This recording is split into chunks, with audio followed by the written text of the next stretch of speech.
Thank you very much, Cecilia. And thanks also to the organizers, especially Cecilia, Robert, Rudolph, and Bob, and especially Cecilia, Carla, for helping organize everything. So I really enjoyed Remy and Sean's talks today. They were fantastic in terms of setting the stage. And I just wanted to thank everyone, and especially the symposium, which brings together such an impressive group of experts from not only the exposure side, but also the outcome side, and leaders from these large prospective cohort studies in the region. These cohorts really represent a tremendous resource that really could be leveraged for studying not only Alzheimer's disease and related dementias, and looking at new and powerful ways to collaborate. So I really hope that you take the next few days to talk to folks that you do not know and introduce yourself and really share your expertise and your perspectives, because trying to find opportunities to enrich each other's work and really try to build something larger together.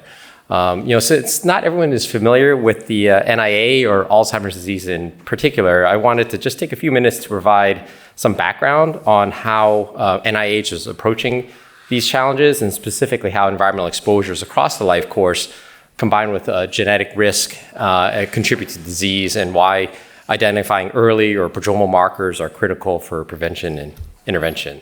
So the NIA, the National Institutes on Aging's mission is very broad. We support and conduct research on the biology, behavioral, clinical sciences, and social sciences to really improve health and well-being as we age. And so we not only just fund research, we also train scientists and provide critical research resources and infrastructure to share findings with the public and the scientific community. Especially the students, apply for those F and K99 awards. We are, very, very encouraging for the next generation of students.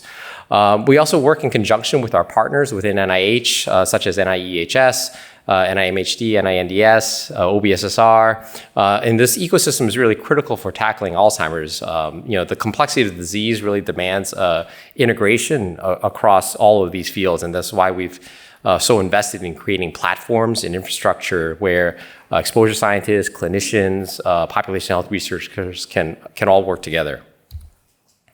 So I wanted to just do a little mini grand rounds of and talk about dementia, because not everyone is familiar. They're coming in from the exposure side.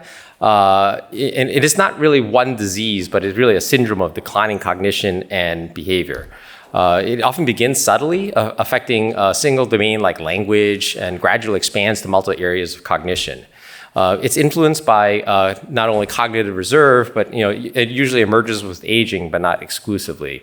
Some individuals show symptoms earlier in life, depending on genetics, health conditions, environmental exposures. And recognizing this helps us think about the risk and resilience from a life course perspective.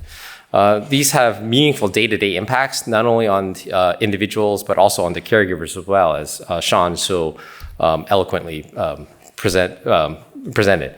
These localizable features means that symptoms or deficits can often be mapped to specific regions or networks of the brain.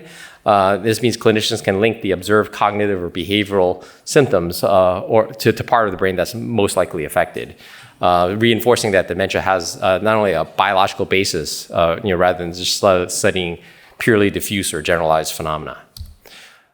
So dementia isn't one disease, it's really many. Alzheimer's is really the most common, but neurodegenerative disorders such as Lewy body disease, frontotemporal degeneration, vascular contributions, and mixed pathologies are also frequent. So on top of that, we see psychiatric conditions, infections, structural brain changes, and inflammatory processes that can mimic or cause dementia. So why does this matter? Because the diversity of the causes highlights the opportunities for environmental exposures to play different roles across these different pathways. Understanding when and how these exposures interact with genetics and aging is a critical step towards prevention. So Alzheimer's disease is one of the most common forms of dementia in older adults. It progressively affects memory, thinking, and daily activities. While symptoms appear later in life, the biological changes often start decades earlier. And so that's where biomarkers and prodromal signs come in. We now have blood-based biomarkers like p-tau217, A-beta 42, and those are opening doors for earlier detection. And we're recognizing that these subtle prodromal markers like changes in sleep, olfaction, and even speech, they may be red flags, long before a clinical diagnosis of dementia or Alzheimer's occurs. So if we can detect these signals early, we have a much better chance of intervening before irreversible neurodegeneration takes hold. Alzheimer's doesn't show up suddenly. It is really an insidious process, gradually and often difficult in pinpointing at first, with a clear history of worsening cognition and cognitive decline. So for most patients, the earliest and most common presentation is amnestic, so meaning difficulty learning and recalling new information. But there's also a non-amnestic variance, language difficulties, visual spatial problems like trouble reading or recognizing faces, executive dysfunction, and in some cases, motor symptoms. And so the key point here is that the pathology is already well underway by the time these clinical signs appear. So that's why blood-based biomarkers, as I mentioned, A-beta and p-tau217 and these prodromal markers are so promising.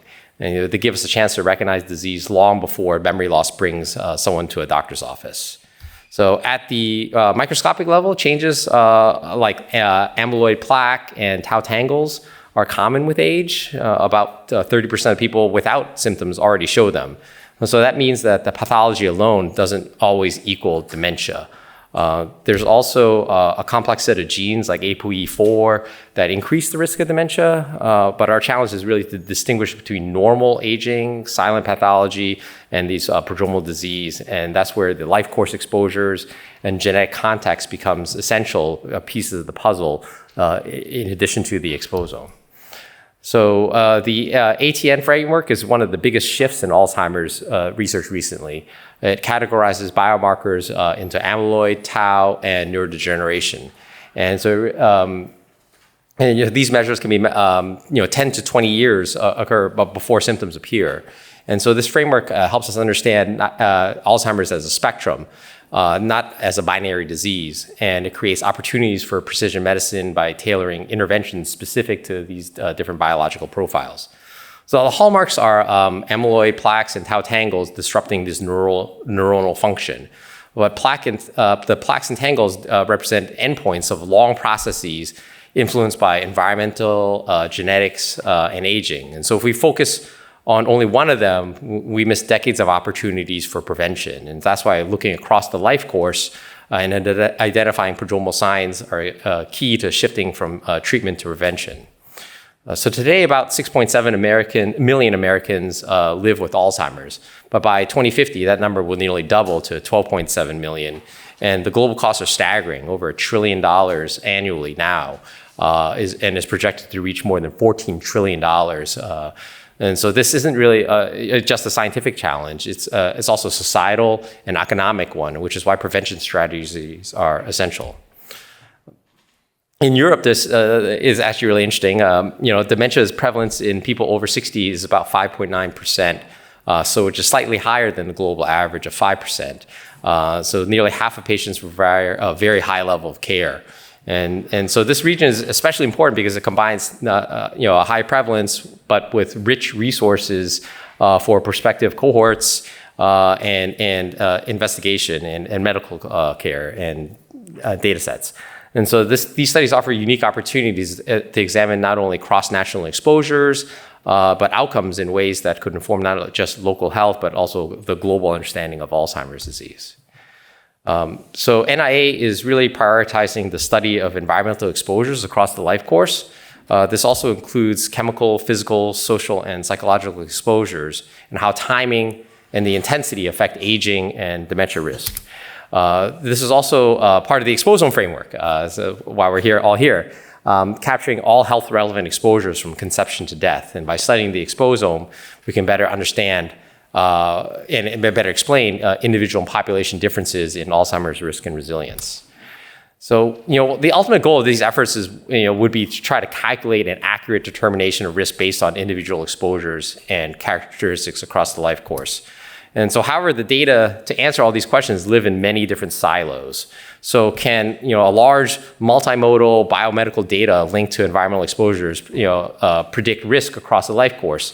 We have many different, experts here at the symposium, and I hope that we can find a path forward with new collaborations at this meeting. With the power of these large data sets combined with Exposomics data, we're really on the cusp of a data revolution, but a lot of the algorithms that we're talking about are super data hungry, and then they don't always transport well into other scenarios. So can we make this vision a reality? Can we follow individuals over the life course and collect as much data as possible so that we can identify not only who's at risk early on, but also treat them and then not only follow them at that point in time, but really follow them through to the course of treatment and beyond. So to do this well, it really takes a massive amount of data, but also thinking about this more from just the perspective of a single place.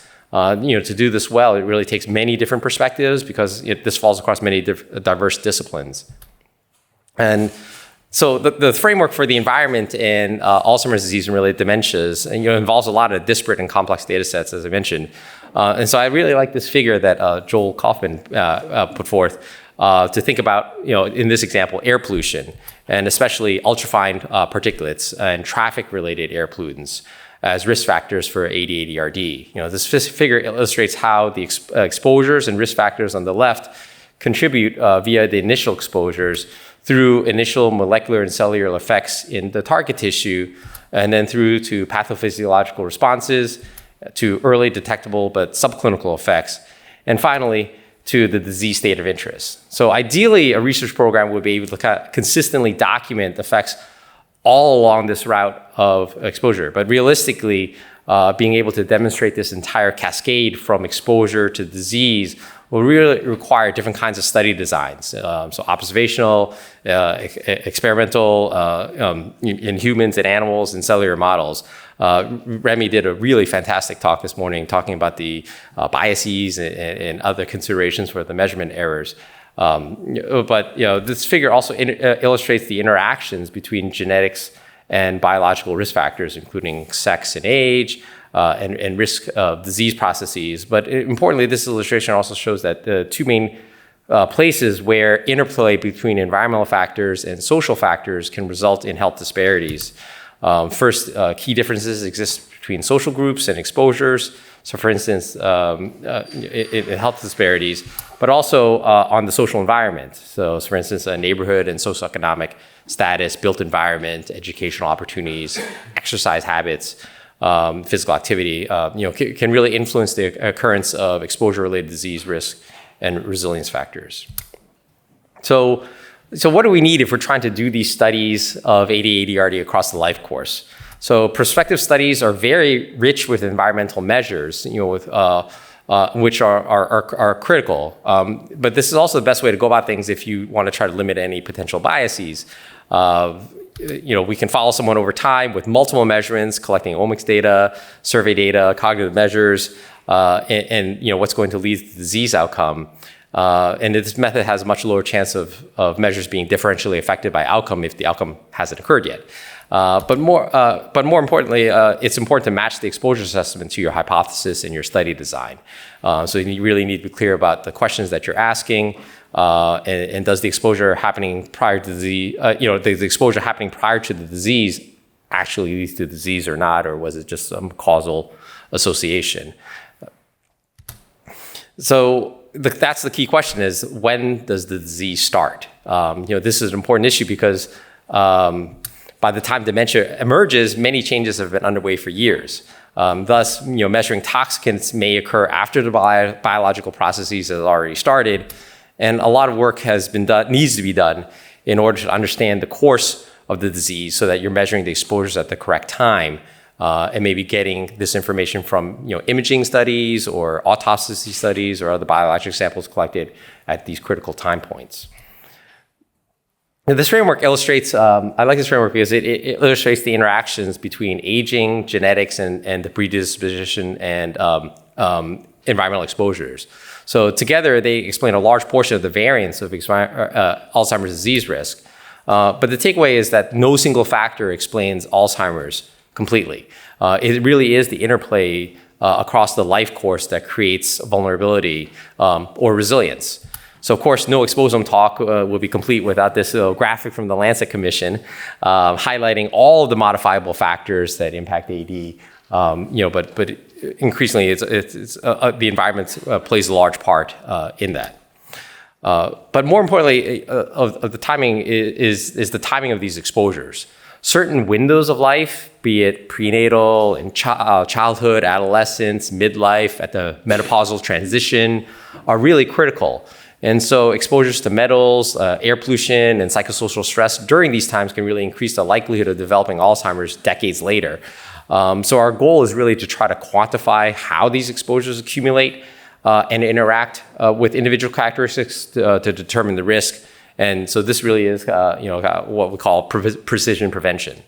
So we're really interested across the life course, but especially in this little time window in the green, before cognitive decline is apparent. So you get a clinical diagnosis because we know that the clinical and histopathological changes occur earlier in life before they lead to these detectable changes. And so, within this diverse data ecosystem that we have, NIA has really invested in further developing with our collaborators at NIH, especially at NIEHS. There's a way to leverage, is there a way to leverage all of these diverse data sources that are available out there?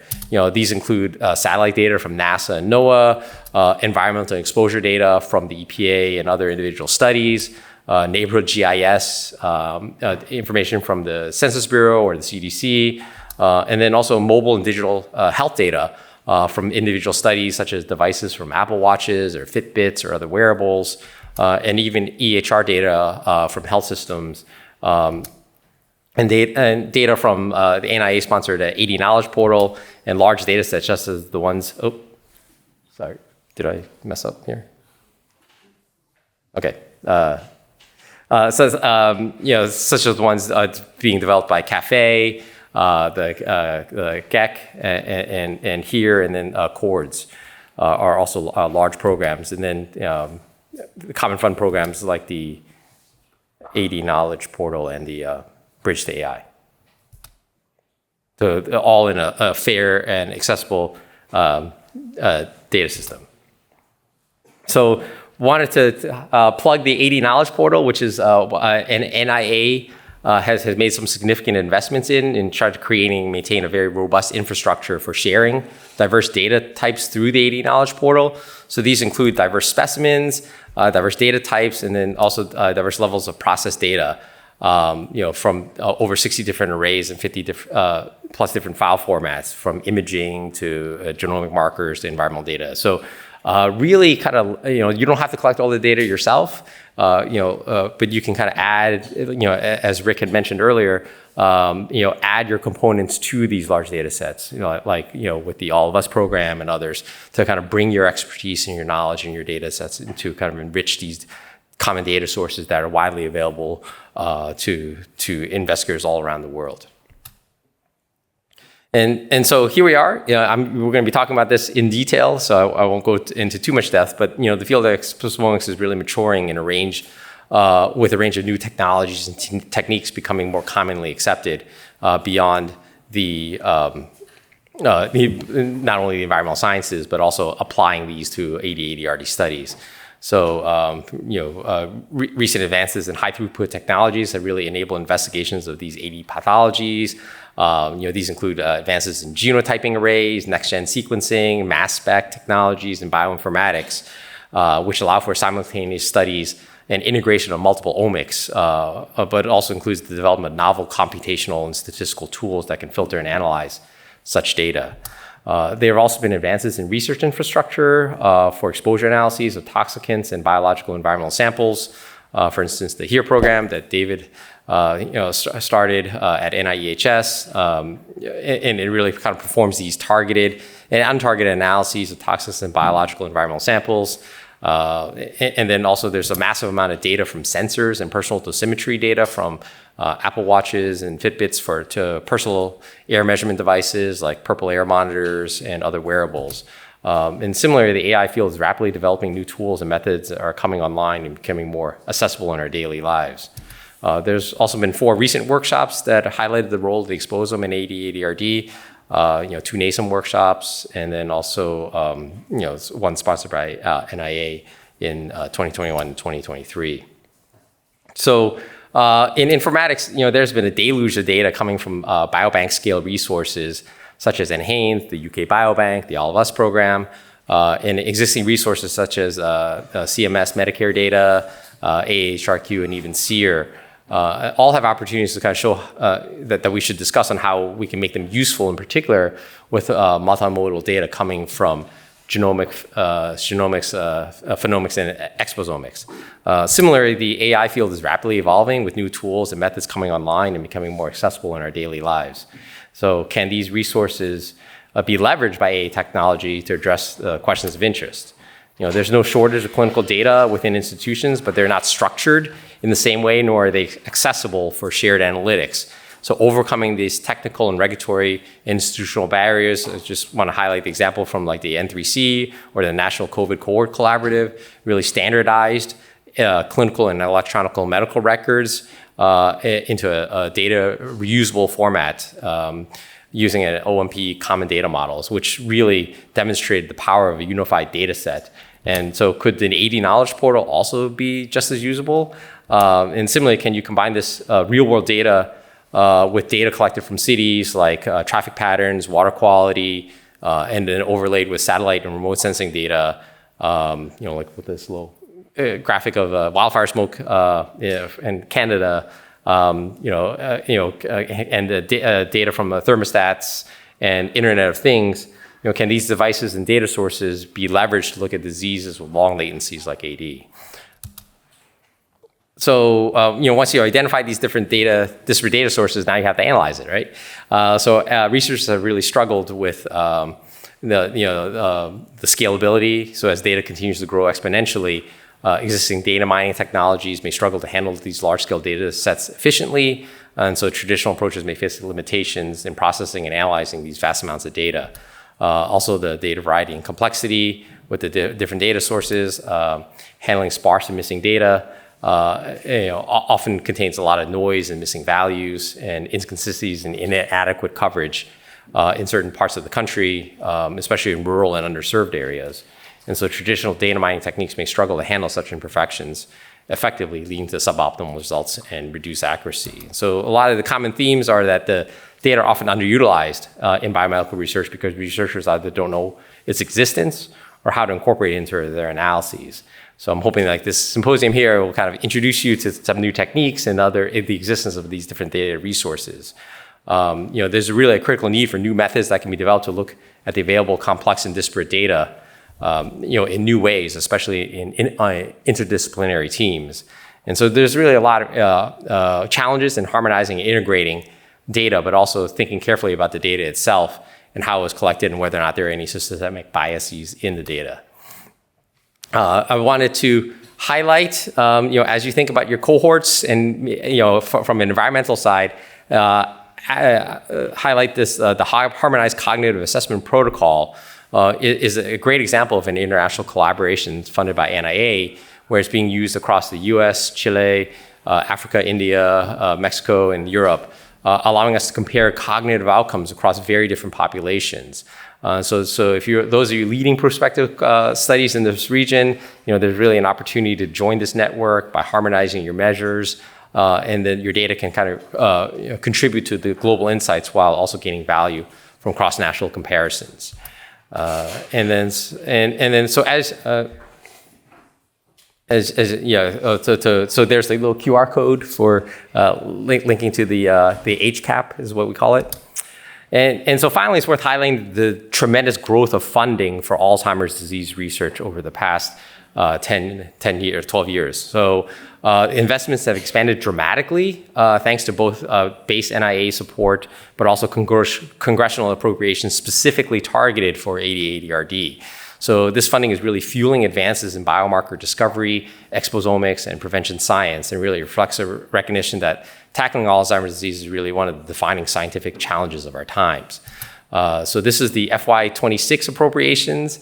Earlier this year, the president signed a law into the appropriations bill for HHS, which provided $48.7 billion to NIH for FY26, which increased about $400 million from FY25 funds. This figure also includes an increase of $100 million specifically for ADRD research. $10 million went to NIA, and then $90 million went to NINDS.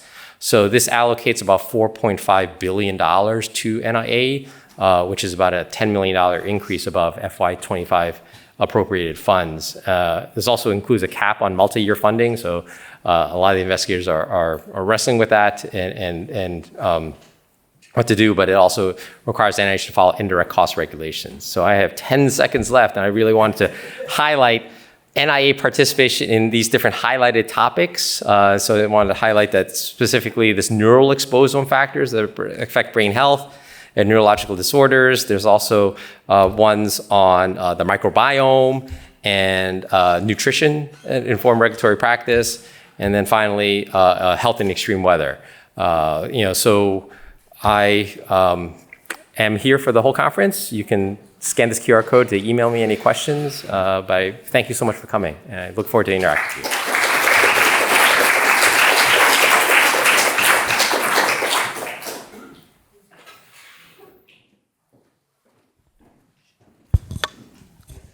Richard Wychik, NIH. Richard, great talk.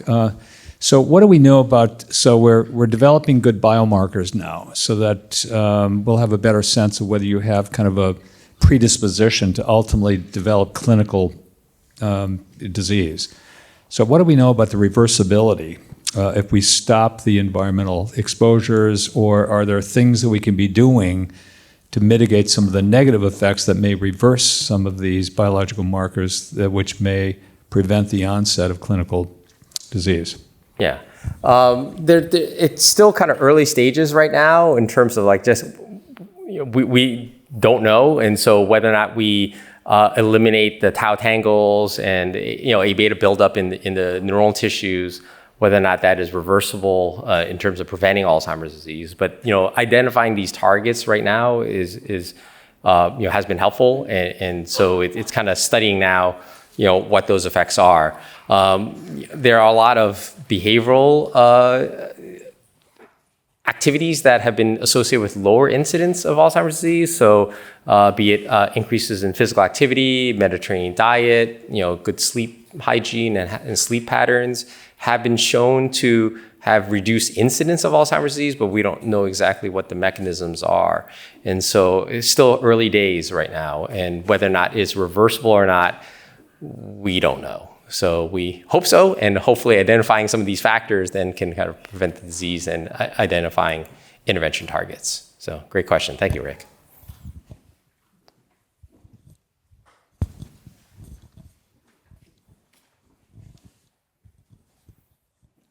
Yeah, thank you very much. My question touched on something you had said during your talk, which is trying to sorry, my name is Hyacinth. I'm from University of Cincinnati. Sure. The issue of representation in the way we collect this data, because while you talked about a lot of data, what I saw was missing was the person behind the data. And I thought maybe, is there anything the NIA is doing to try to encourage or push investigators to increase representation in the data? For instance, rural-urban or rural-suburban representation, not even the other aspect, but at least including more individuals from rural environment in this data so that it's broadly representable and can better answer our questions. Yeah, no, we are especially interested in trying to reach underserved populations in different areas to increase the representation, to more accurately reflect, worldwide. And so not only in the U.S., in rural and underserved areas, but also internationally as well. And so especially we have a lot of focus on the African continent and also in the Asian continents as well, and also in South America, trying to increase some of the core resources there to investigate populations under study. But there are a lot of challenges in terms of collecting data in those areas. We've invested in technologies to try to mitigate some of those things. For instance, Ashley Thaberge is here. So stand up, Ashley. So please talk to her. She received an SBIR grant for collecting blood samples that don't require cold chain refrigeration, but can still be preserved for, is it weeks? Is it? Yeah, weeks at room temperature, even tolerating spikes of 40 degrees for multiple hours. Yeah, so collecting blood that can be preserved for weeks and still generate RNA, DNA, and then also exposure measures, and self-collected at home. So these individuals can collect it without the use of the presence of a phlebotomist. So investing in some of those technologies to kind of enable collection from individuals who may not be able to travel to a clinical center or have a nurse travel to their home, then you can just mail these kits and collect them. So investing in some of those technologies, I think, is critical to try to diversify the population in the study. Thank you. So now we're going to take a break for the poster sessions. Thank you. Thank you, Richard.